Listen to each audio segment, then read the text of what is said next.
All right, welcome back to Triple B Movie Reviews. Jake with the Ed, with our beards beards, and our B movies.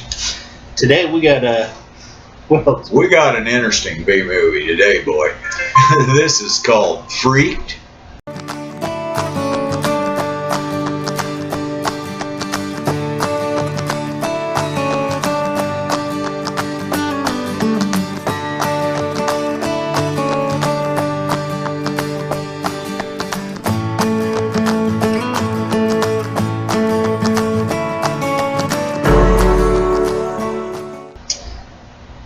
Found it on YouTube.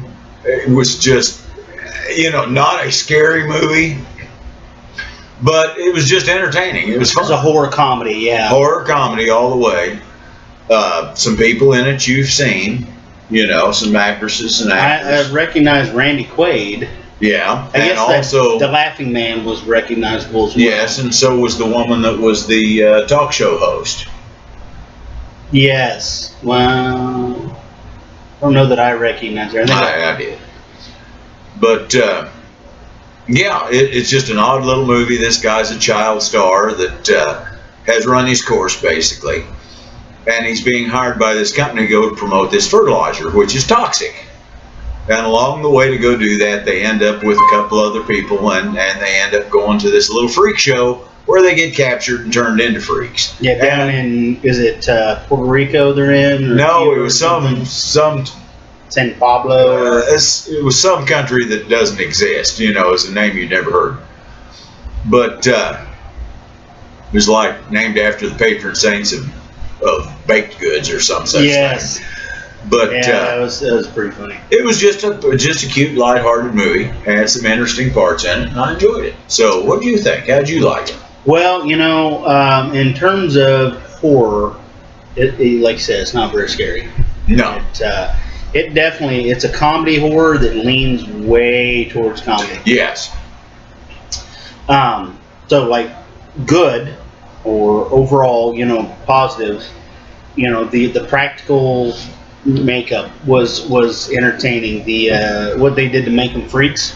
Yeah. He had his little machine there that he would turn them into freaks, and I found it interesting that he had this. He would rub the little baby food concoction on these guys. Yeah, the slime. Yeah, and yet they never. He didn't put gloves on. He didn't do anything. He's just taking barehanded and rubbing this stuff on. I thought he had. Did he? Yeah, I think he did. But the little surgical gloves, the real thin ones, I think he. I think there was a scene where he thought I caught one moment where he was actually touching it. May have been. Maybe not. I don't know. The cute part was that the concoction he was rubbing on him, the raw material he ran through his machine was this fertilizer. This guy was there to try to sell. Yeah. So the company had everything except for shoes. Yeah. Sold ESS company. Yeah. That was funny too. I enjoyed the two monsters at the end, the fight. Yeah. That was good stuff. And I thought it was funny that spoiler alert, they find that they have eaten the antibody or the antidote. Yeah, the antidote, the serum. Except for one. Except for one guy. The little kid that kept calling Troll. No, it was the worm. Well, but the kid that didn't. The kid that called Troll. He got turned into a freak after it was too late, and the antibodies or the antidote was gone. But among the ones that had been there when they found this bag of cookies that he baked, macaroons, yeah. And the human worm, didn't like coconut, so he didn't get changed back. So what was your positive? Oh, I thought there were several good things. It was just, like I say, I liked the character who played the freak show owner. Mm-hmm. Liked him a lot. And I don't know, it's just there wasn't any real wild, outstanding, great parts in it. It was just kind of an entertaining movie. Yeah. I thought it was kind of funny at the end, predictably, where the newscaster, the interviewer, ended up being Randy Quaid. Yeah. So, what was your negative? What if you could have changed something? If there was something you didn't like? There really wasn't a negative that I could see. I mean,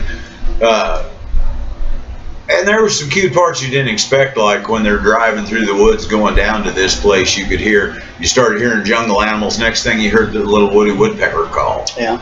And then you hear, some other little things like that you recognize that were kind of half blended into it. There was a couple times where they would do stuff like that. Yeah.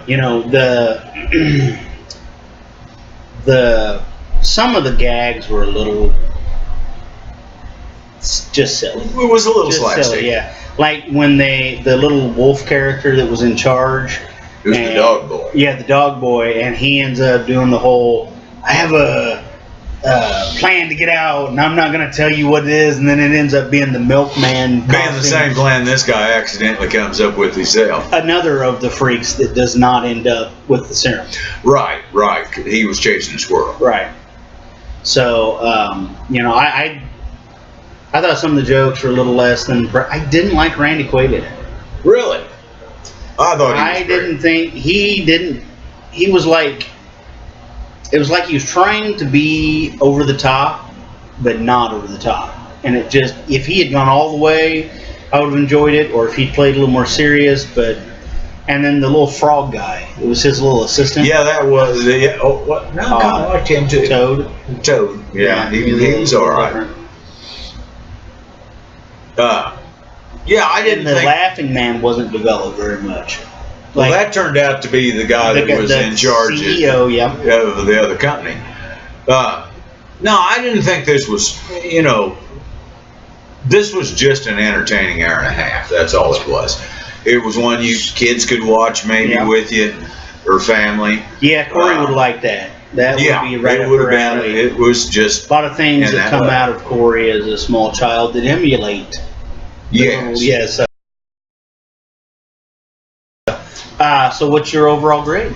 I'm going to give it 2. It was well done. The acting was good all the way through. The effects were good. Acting was good all the way through. Oh, I think it was pretty decent. It was as good as most of what we watch, yeah.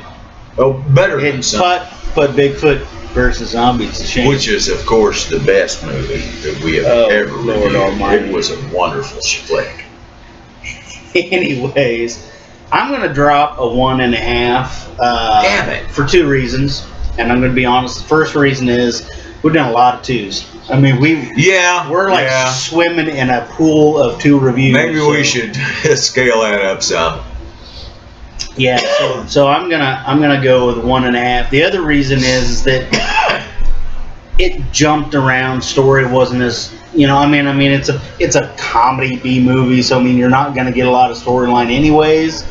But it was just like they didn't explain at all from any angle why the child actor was sent down there to get in the freak show. It didn't even make sense.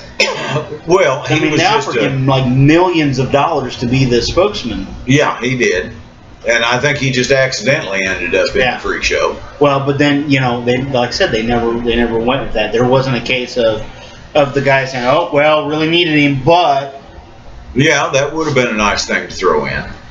Yeah. Well, yeah, I think part of the reason I like this one is I just didn't expect it. I was just cruising around on YouTube and just found it. I'm telling you, and it was just entertaining. It is definitely something that you're not going to be disappointed watching. Although, like I said, it's not something I'm going to run out and buy the DVD. No. So that brings us to the question of the day. Oh, damn it. Question of the day is, what do you think is underrepresented in the B movie genre, horror movie genre? Anything but zombies is underrepresented, folks. I don't have anything against zombies, but God, could we do some ghosts or something? I think that's the thing that's underrepresented is ghosts and paranormal. It could be. There for a while though, that was all you were getting was the ghost hunter type film, and now it's zombies. You don't get a lot of vampires, although the next movie they were reviewing. That's a vampire. Yes, that's true. So, you got anything for him? No, I'm dry. Well, if you can't be a redneck, leave a bear out for it. Y'all have a nice night.